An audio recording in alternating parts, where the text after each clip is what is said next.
of actually, should we say, investing? We can start with that.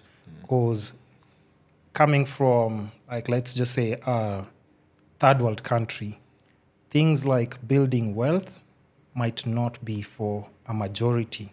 Or like maybe let's just say you're coming from a household where it's not a traditional conversation. You don't talk about money. You don't talking about like, how your kids and your kids' kids can inherit that generational wealth or even just continue building. Like, so what are some of the new ways that you think people can get into investing? Yeah, so finance has never been traditional or modern. I think that's where we need to start from. You look at industries, start from the entertainment industry, for example. It's really been disrupted because the lines between traditional and modern are very clear. You go to retail, Amazon has totally disrupted the normal sort of operation of supermarkets. Yeah. But financial industry has never been really disrupted by anyone. When crypto tried, and I insist tried, but it really hasn't. So finance has never been really... We'll have a heated conversation about that. Yeah. Okay. So finance has never really been traditional. I think it's one of the industry that has really, really maintained its position in old ways of doing things. It's very conservative. Okay. Yeah. Now, I think the first step towards finance for me, I usually purport that I'm not an expert. I like sharing some of the experiences, most of the experiences that I've had. Yeah. I build curiosity, I get into something, then I share those experiences. So for me, I think finance starts from your mindset, and that's where the traditional and modern thing maybe starts from. You mentioned how we discuss finances at home. Okay? Think to yourself. In my household, we don't. Oh, okay, that's interesting. But I bring it up. Yeah. I'm always the one who's like, we need to know. Tell me about the numbers. Tell me about... Oh, okay. It's almost like a taboo thing because, yeah. If you're growing up, can you ask your dad, like, how much do you have in your account today? Yeah, but there are snippets of finance. So, for example, you'd ask for something and they tell you we don't have money for that. That's not finance talk. But I think one thing people don't really notice is that anything you talk about money to your kid, it sticks. Okay? True. So me being told money doesn't grow in trees sort of builds a thought about money, that money is scarce, some scarcity mentality. And once you start thinking about that, it affects how you eventually think about money as you grow up. Even as a grown-up, you start thinking money is scarce. And when you start thinking something is scarce, you're going to have difficulties getting it. So thinking about finance traditionally starts from your feelings about money. What do you feel about money? What are your thoughts about money? Because that ultimately affects your financial situation. It's always linked. Okay, if you view money as something that is scarce, I can bet your financial situation, it's not so good. And if you think of money as some people think of money as a tool. Others think of money as something you can use to even build more wealth. Okay, and that then informs your financial institution. Your financial situation. We keep saying the rich get richer. Yeah. Yeah. And the richer humans too, they die, right? But they keep getting richer. Yeah. It's the conversations that they have with their kids about money that now get propagated once the old folk go. So they continue becoming more and more rich because of the feelings, the situations, the experiences they had about money while growing up. So that's very important. And even just on that, sorry to cut you off, but I just want to throw something in there because I've just remembered something else. Even when you talk about like the rich getting richer and having that conversation with your kids, the reason I'm bringing up something like taboo, it's like, let's say going to an old school dad and telling them like, hey, here's the thing. Let's say I know you are 80 years old right now, and there's this thing the bank is saying, like, if you've been paying, like, life insurance and stuff, in case you die, we get to keep X amount of money.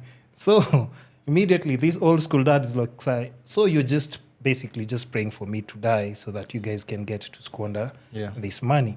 Or even in some situations where there's somebody who had like a life insurance, but the kids maybe or the wife didn't know. And then somehow that conversation, because you have to discuss things, let's say you're ill and stuff, you have to start having that discussion with like wife and siblings. We've seen it in the news all the time, billionaire kids fighting and just having those wrangles and stuff. That's what I'm saying, like, how do you just normalize something like that without affecting the old man or the old lady of the house and just making it a normal thing? But do you need to normalize it? I think that's the first thing to start from. So a good example, you approach your dad and you introduce this subject, and chances are he's going to go berserk. And if he doesn't really go berserk, he'll be thinking, what's my son up to on this, right? And that's, you could talk about it from a point of, there's a way Africans think about life, and it's not just on money. It's on so many other things, okay? If you introduce it, it becomes a taboo, okay? So how do you make it less of a taboo, okay? I don't think there's a way.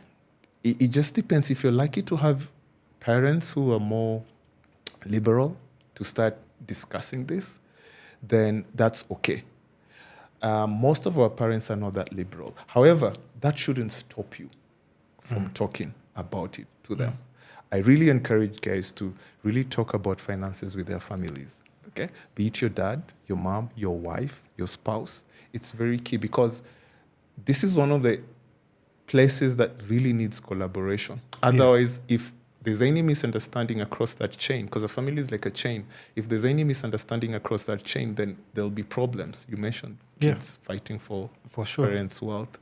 It's because they don't discuss things. I believe they don't discuss things that they should be discussing, okay? Africa especially, we have what is known as the black tax, right? Yes. Okay? You're expected to take care of your folks when they've retired. One of the things I asked my dad is, why do you need to retire in the first place? Why do you need to retire?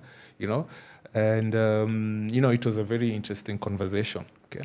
Because he was looking at retirement differently. So for him, retirement is not, stopping to work. Retirement is, hey, you're going to have to start taking care of me now, okay? But does he understand where you come from? Recently, I watched a video on TikTok about some Kenyan lady, I forget her name, complaining about her folks asking her to build them a house. Okay. And she was literally saying, I'm 25 years old. You've had a 25-year head start. You haven't built that house for yourself. How do you expect me to build that house for you now? I'm just starting out. Okay. Valid point. However, most parents would look at it as an unruly child. Okay. So if you don't discuss that, the only problem she did is she's discussing it in the social media instead of with them. No, it's the aunties sending her videos. And So if I were her, I would just sit down with them and just let them understand my financial situation, what I can do, what I cannot do. Then we arrive at a point where we both understand that I'll help you, but this is the far I'm going to help you. And it's good to help, by the way. Okay? It's really, really good to help, because with responsibility on the spending bit comes responsibility on the management bit. True. So if you're going to pick up extra responsibility helping your folks, that is good. So it might be a taboo to discuss, but don't give up. Keep discussing. Sit down with them. Let them understand your situation, understand their situation, and come to an agreement. And I think also, like, just even on that point, before we go to the next one, you'll notice like there's some communities that do make this a general conversation from like childhood, or you'll see them having like, even if it's not discussing, but they engage their kids in things like businesses or finances. If you're free, just know if we have a shop, you're here, you're counting money, you're banking it, and you kind of get used to, and it goes just deeper. even touching physical money and actually saving, cutting down on cost, calculating all those little things. And it goes deeper.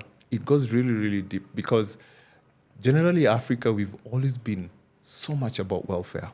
Okay. Yeah. In fact, I always tell insurance companies that I feel the when they come to present to you, they tell you that insurance penetration is like at 3%. They tell them, who told you? Yeah. Right now, if one of my cousin's sister, for example, dies, we all come together and we contribute money towards that. That's some form of insurance. So we've always had insurance, even before insurance companies sort of existed.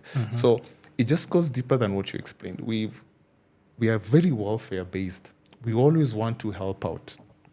Okay, but how modern life has turned out, sometimes makes it very hard for us to help, and that's why those conversations are very, very key. I would misunderstand your position on something if I didn't know where you are coming from. Yeah. So it's very, very important that people understand where you're coming from before they really understand your position. Okay. And once that's understood by everyone who needs to, your spouse particularly, Makes and a your big parents, difference. it makes a whole new difference for you. True. And, yeah. So now another thing, because I know I mentioned this earlier, what would you, not particularly the specific thing that I'm going to talk about now, Yeah. but I mentioned modern ways of investment. Yes. But before we dive deep on that, what would you consider, how would you describe